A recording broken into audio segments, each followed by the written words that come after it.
Sud Liban, bande de Gaza, Cisjordanie, le conflit au Proche-Orient semble donc devoir continuer à s'étendre et parmi les premières victimes les plus jeunes, les Nations Unies ont récemment inscrit armées et autorités israéliennes sur leur liste noire des violations graves des droits de l'enfant, conséquence des bombardements dans l'enclave palestinienne mais également des raids en Cisjordanie occupée où le nombre de jeunes victimes a explosé. Sur place, le reportage de notre correspondante Inès Gilles.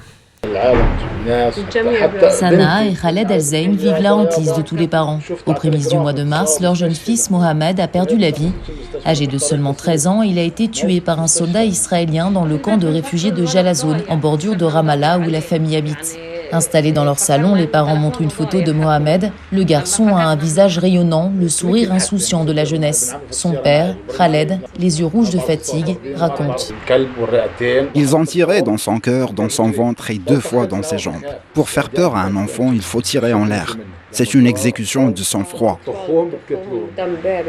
Depuis le début de la guerre, les violences contre les mineurs palestiniens ont explosé.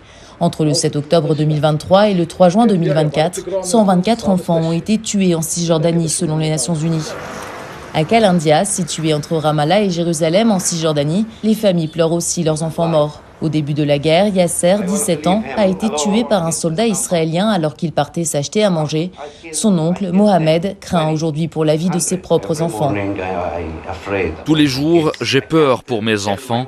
Je ne peux pas dire à ma femme « Envoie notre fils Ahmed faire les courses ». Je veux quitter la Palestine. Je ne peux pas rester dans ces conditions. Les violences israéliennes contre les Palestiniens sont rarement suivies d'enquêtes indépendantes et de sanctions, même quand les victimes sont des mineurs. Inès Gilles, à Jalazoun et Kalandia, pour Medi 1.